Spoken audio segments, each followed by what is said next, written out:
Messieurs, rebonjour, merci d'être présents. On a vu les stats, ça a démarré très très fort sur YouTube, sur également les partenaires médias que je salue. J'en présenterai tout au long de la journée. Certains des journalistes seront avec nous sur le plateau, d'autres à distance. En tout cas, je remercie évidemment du fond du cœur l'ensemble des partenaires, l'ensemble des réseaux, l'ensemble des villes et des entreprises qui relaient pendant ces 3 jours nos travaux. Denis Thuriot, c'est un marathon, ça va durer 6h30. Je ne sais pas si vous serez encore avec nous à 20h, heure française pour les pitchs anglophones. Ça se passe bien pour l'instant, Denis ? Oui, je trouve ça assez fantastique parce que c'est un vrai pari, c'est une vraie première et ça prouve que quoi qu'il arrive, on arrive à prendre le dessus. Donc voilà, dans des conditions pas simples, donc chapeau. Soyons résilients. Et puis voilà, et puis beaucoup de pays sont là, donc c'est ce qui compte. Alors, si Denis Thuriot, maire de Nevers, est aujourd'hui un petit peu à mes côtés, et j'en fais vraiment, pour moi, c'est un grand honneur, c'est parce que, j'ai envie de dire, il vous manque, je ne vais pas dire votre acolyte, mais l'homme avec qui vous avez vraiment développé cette notion de corridor. Et je devrais le prononcer à la québécoise, les corridors, pour faire hommage à nos cousins de la belle province. Votre partenaire, votre ami et votre, je dirais, je ne sais pas comment le qualifier d'ailleurs, l'homme avec qui en tout cas toute cette aventure a commencé, il est avec nous. Il est dans une ville que maintenant tout le monde connaît en France et qui s'appelle Shawinigan. Et on va l'accueillir. Michel Anger, bonjour, est-ce que vous nous entendez déjà ? Michel Anger, peut-être êtes-vous, si vous êtes en mute, on va dans quelques instants vous démuter. Michel est-il avec nous ? Alors peut-être pas encore. Ah voilà, bonjour Michel, vous allez bien ?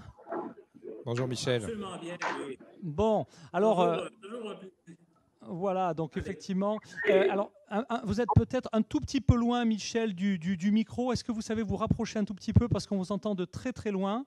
Voilà. Alors, je vais m'organiser pour parler assez fort. Est-ce que ça vous va comme ça? C'est parfait. On ne vous demande pas s'il fait beau à Shawinigan. Il fait toujours beau. Et alors là, la neige, le manteau blanc, c'est toujours magnifique. J'imagine la qualité de vie de la belle province en hiver. C'est toujours extrêmement agréable. Écoutez, merci de l'invitation. Vous savez, c'est ma quatrième participation au village francophone. Et bon, évidemment, un peu comme vous tous, c'est un peu dommage qu'on se retrouve si loin les uns des autres. C'était un rendez-vous qu'on se donnait année par année au CES de Las Vegas. Mais en même temps, je salue l'initiative que vous avez prise de tenir quand même cet événement. Parce que vous savez, le village francophone, c'est quelque chose qui est évidemment très important pour l'ensemble des communautés francophones un peu partout à travers le monde, je pourrais dire. Mais le fait de pouvoir se réunir, c'est important pour nous. Parce que vous savez, moi et Denis, on a créé justement le Sommet international en innovation.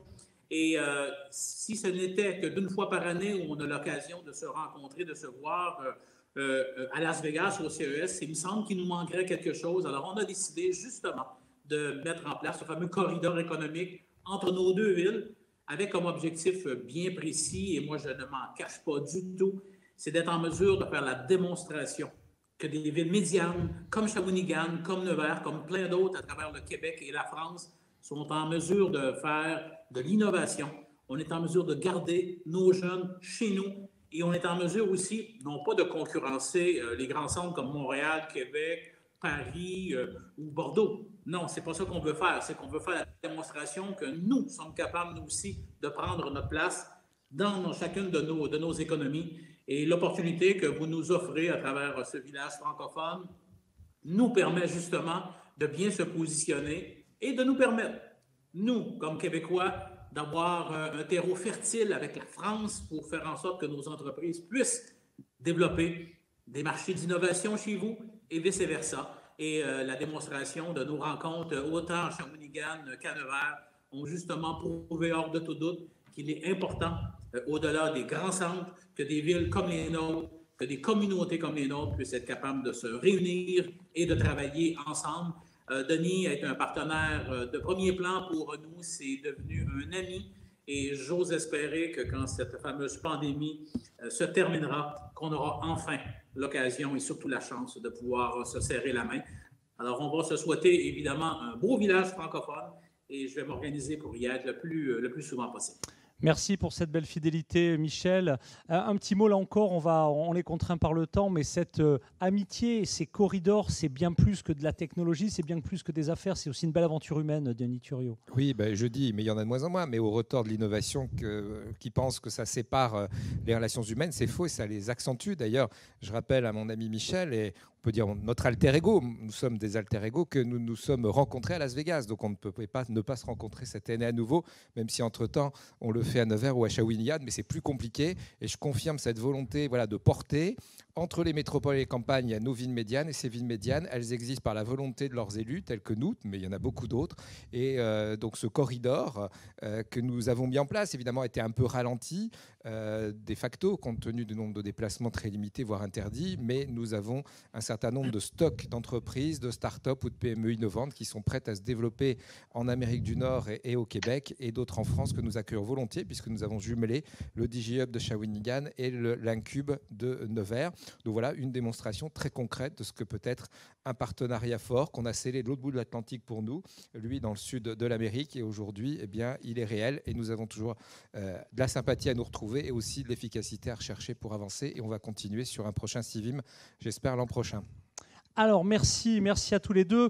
On essaiera d'ici la fin de l'après-midi d'aller faire un petit focus avec la ville, avec plusieurs villes encore en fonction du temps. Je salue évidemment tous les acteurs. On ira peut-être à Nevers, dire bonjour à Alain Boursier. Mais tout de suite, on réinvente tout cette année. Donc, on avait un rencontre des territoires. C'était la première séquence.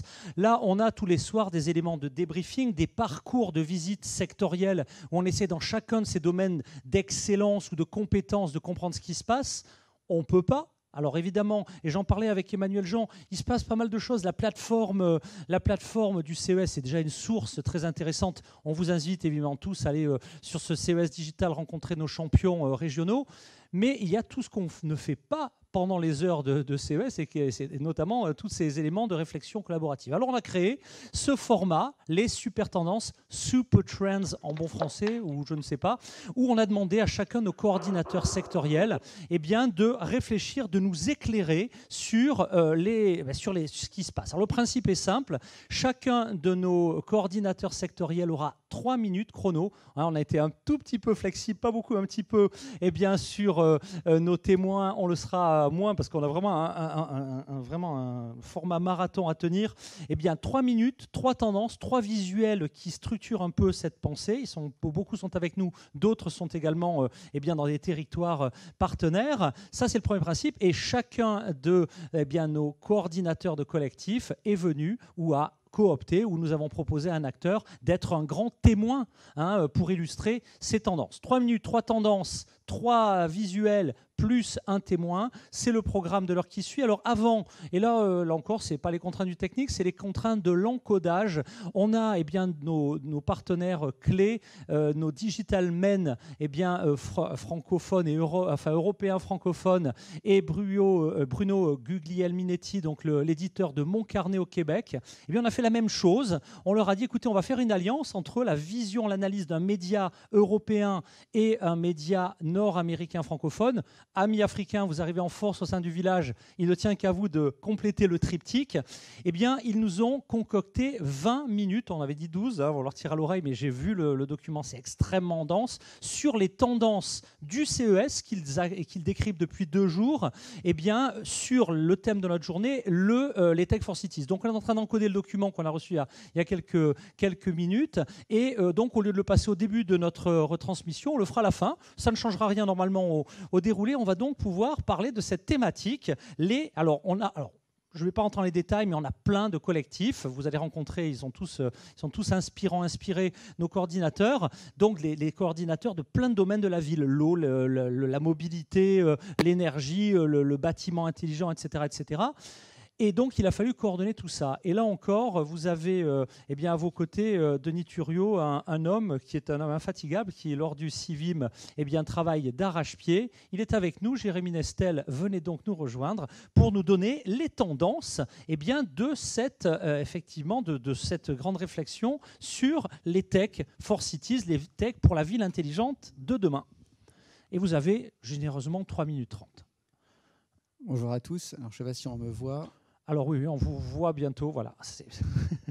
Donc, alors, les tendances, effectivement, on va vous les donner. Donc, je suis accompagné de plusieurs coordinateurs. Vous allez pouvoir les entendre, tant sur ce qui a été dit, la mobilité, l'eau, l'énergie, également les enjeux sur le bâtiment, la PropTech. Ce qui est important, c'est qu'on a travaillé en équipe avec nos amis du Québec, des fois même avec nos amis de Kinshasa. Et je salue Bonnie Maya qui nous regarde pour ça. Et le travail du coordinateur, c'était surtout de trouver une cohérence et que pour aller plus loin que la technologie, surtout travailler sur une philosophie, un enjeu. On est dans l'univers francophone. Qu'est-ce qu'on a envie de voir? Quelles sont les technologies? Jamais les technologies auront autant impacté. On avait entendu tout à l'heure Emmanuel François avec passion en décrire des enjeux. Nous, en tant que coordinateurs, ça a été de réfléchir. Est-ce que le modèle chinois de la Smart City, c'est le bon modèle? Est-ce que le modèle américain, c'est le bon modèle? Et en fait, on s'aperçoit, parce que dans l'univers francophone, on tient finalement à nos auteurs, à une pensée qu'il y a quelque chose à faire au niveau de la francophonie des technologies. Et ce que nous, on essaye de proposer, c'est une alliance en structurant le marché. On considère qu'aujourd'hui, pour promouvoir nos champions numériques, il faut un marché. Ce marché, c'est le marché de la francophonie. Et s'il y a un marché, ce marché peut être porteur d'idées, peut être porteur de valeurs, que ce soit sur l'interopérabilité, on l'a dit, sur la data, son utilisation, que ce soit sur quelque chose qui garantisse l'anonymisation, qui garantisse une égalité pour tous à l'accès au numérique et l'inclusion, que ce soit des villes, finalement, sur ce qu'on essaye de promouvoir avec le président de l'agglomération de Nevers, Denis Thuriot, des villes médianes à échelle humaine, où en un quart d'heure, on peut finalement bénéficier de tout, se mailler. Les enjeux du transport, de la mobilité. On sait qu'on a un enjeu planétaire formidable, on en parlera sur se mouvoir différemment, travailler différemment. Je salue d'autres collectifs, comme le collectif RH avec lequel on travaille également, que vous entendrez demain, sur des nouvelles façons de travailler qui ont permis effectivement les réseaux. Donc vous allez entendre 5 experts, et je dirais plus que des experts, je dirais des humanistes. Aujourd'hui, on ne peut penser la technologie sans humanistes, sans personnes qui ont plus de donner une vision, donne un aspect humain, donne un aspect éthique, et c'est tout l'enjeu, c'est-à-dire comment trouver les bonnes innovations, comment trouver les bonnes tech for cities, si on n'a pas une réflexion aujourd'hui sur un projet sociétal. Donc moi, je suis très fier d'avoir pu travailler avec ces coordinateurs. Vous le verrez sur l'eau, les enjeux. On voit qu'il y a une bourse d'eau actuellement en Australie qui pose beaucoup de problèmes.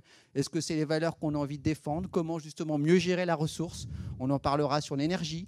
On en parlera également sur ce que j'ai dit, les enjeux sur l'habitat, la ville, la transformation de la ville avec nos amis que je salue de Belgique qui sont en train de réfléchir à des écoquartiers. Donc voilà un peu pour introduire les enjeux que vous allez entendre, c'est-à-dire une réflexion sur l'humanisme, la technologie et l'avenir que nous allons tous faire ensemble demain. Voilà. Marc-Lionel. Merci beaucoup Jérémy Nestel, et puis tout le travail de préparation, de coordination avec l'ensemble des coordinateurs, et c'est vrai qu'il y a de belles personnalités, vraiment de belles analyses. On va essayer de vous en faire profiter. On leur a donné un défi quand même assez chaud, 3 minutes, mais on a 20 collectifs sectoriels, 20 collectifs technologiques. Alors vous allez être frustrés parce que sur cette édition du CES Figital, on n'a pas mobilisé les coordinateurs. On a dit on ne va pas tout lâcher d'un coup, mais sachez que dès le prochain rendez-vous au South by Southwest, eh bien, les coordinateurs, les 20 coordinateurs des collectifs technologiques entrent en jeu. Prenez date, c'est fin mars. Je vous en dirai plus tout à l'heure. Alors, beaucoup de nos coordinateurs sont ici, mais d'autres sont dans d'autres villes. On va aller maintenant du côté de Lyon pour bien saluer Florian. Alors, c'est vous, d'ailleurs, peut-être un mot sur le CEREMA, sur Florian, puisque c'est vous qui l'avez coopté en 20 secondes. Alors, pour l'instant, je crois que Florent, est-ce qu'il est avec nous? S'il n'est pas avec nous, c'est pas grave, on va rebasculer sur le collectif suivant. On a une vidéo sinon de Florent qui nous a envoyé. Ah, il nous a envoyé une vidéo Oui, tout à fait. Alors écoutez, le temps de la caler, on va aller voir en régie. Je vous laisse peut-être aller voir avec la régie cet élément vidéo. Ce que je propose dans le même temps, eh bien, c'est de passer à la deuxième tendance. On s'est dit super résilience, on le fera Covid, pas Covid. On va le faire avec des connexions ou pas des connexions à un moment donné. Donc la deuxième tendance, eh bien, là on a eu un teasing plus que motivant. Eh bien, on va passer à la deuxième des tendances, le collectif Smart Building, le bâtiment intelligent, la ville intelligente. Venez donc nous rejoindre, on reviendra tout à l'heure avec Florent à la tribune. Bonjour, rebonjour. Quand je parlais d'humanisme, vous voyez, on va commencer par là. Et je suis ravi en tout cas d'avoir pu travailler avec toi et que nous donnes tes tendances. Allez, par contre, ça va encore être frustrant, mais le principe, on va régler la caméra en régie, c'est 3 minutes. 3 visuels, ils vont apparaître dans quelques instants. Les visuels sont en train d'être chargés. Vous pouvez y aller. Quels sont pour le bâtiment intelligent, eh bien, votre propre vision. C'est parti. Bonjour, c'est très difficile, 3 tendances, parce il faut faire le tri. Mais si vous voulez, tout d'abord, j'ai pris une tendance qui illustre mes propos de tout à l'heure sur l'hybridation de la société, sur l'hybridation des infrastructures. Et donc, j'ai pris l'énergie. Pourquoi l'énergie? Parce qu'en fait, l'énergie, c'est majeur. Et aujourd'hui, on peut parler de hybridation du réseau électrique. AC-DC. Ce n'est pas la musique, mais c'est courant continu, courant alternatif. Aujourd'hui, tout le réseau est en alternatif. Eh bien, aujourd'hui, je dis que dans les 10 ans qui viennent, il faut passer progressivement au courant continu. Pourquoi? Déjà parce que la ville devient électrique. La ville devient électrique et la mobilité urbaine est électrique. Regardez aujourd'hui, le monde ferroviaire urbain, effectivement, c'est du courant continu. Mais toute la mobilité électrique, trottinette, vélo, véhicules, sont en courant continu. Aujourd'hui, des grands de la tech se mettent sur la mobilité électrique. À venir en 2024, Apple. Et ce sera également en courant continu. Ensuite, c'est les infrastructures. Les infrastructures, effectivement, vont être en courant continu et alternatif. Pourquoi? Parce qu'effectivement, on a une production locale et une production centralisée et décentralisée. Mais toutes les énergies renouvelables sont effectivement en majorité courant continu. Le stockage est également en courant continu. Et donc aujourd'hui, effectivement, on va avoir une hybridation des infrastructures, courant continu, courant alternatif, avec effectivement ce que j'appelle des DC grid, 48 volts ou plutôt 400 volts. Enfin, c'est la production locale d'énergie. Et enfin, surtout, c'est les équipements, AC et DC également, avec une convergence digitale et énergie. Alors, une tendance, on est déjà à plus de la moitié. Mais OK, ensuite. Mais il faut savoir qu'effectivement, à la conséquence de tout ça, c'est la réduction de l'empreinte carbone et la réduction de l'empreinte de l'économie, de la consommation énergétique. Deuxième tendance, là, on est vraiment dans la tech. Je me souviens qu'il y a 3 ans, effectivement, le président ou le directeur général d'NXP me parlait de edge computing. Eh bien, aujourd'hui, on y est. C'est l'hybridation de la gestion de la donnée, locale et centrale. C'est edge et cloud. Aujourd'hui, on parle de building operating system et de district operating system. C'est-à-dire qu'aujourd'hui, grâce à la capacité de traitement et surtout de mémoire des composants électroniques, on peut effectivement gérer beaucoup plus de données au niveau local. Et ça va dans le sens, premièrement, de la confidentialité des données et deuxièmement, de la consommation énergétique. Ne pas être systématiquement dans le cloud permet de réduire considérablement les échanges et donc la consommation énergétique du numérique. Troisième tendance, eh bien c'est consécutif à cette hybridation des données, c'est l'IA. Effectivement, on voit que les composants électroniques aujourd'hui ont plus de capacité mémoire, plus de capacité de traitement, et ça permet d'embarquer de l'IA à tous les niveaux de la chaîne de valeur, au plus proche des objets connectés. On parle aujourd'hui d'un marché de 300 milliards de dollars en 2025. C'est 4 fois pour les objets connectés dans la Smart City. C'est 4 fois plus qu'en 2019. Et ça, bien entendu, c'est possible à partir du moment où on est dans de l'open data et on est dans de la collecte, mais également de l'automatisation des données au niveau local. Si vous voulez, c'est un vrai changement. Et aujourd'hui, à partir du moment où on est dans du edge, on est dans une hybridation edge cloud, ça oblige tous les acteurs à être interconnectés, à travailler ensemble. Ça oblige notamment, par exemple, les assureurs à s'impliquer sur les algorithmes qui sont embarqués dans tous les objets connectés. Parce qu'effectivement, et comment toute cette chaîne de valeur s'interconnecte. C'est vraiment des vrais changements. Et vous voyez qu'aujourd'hui, effectivement, ces révolutions technologiques viennent impacter tous les acteurs et l'ensemble de la chaîne de valeur. Merci. Un grand merci.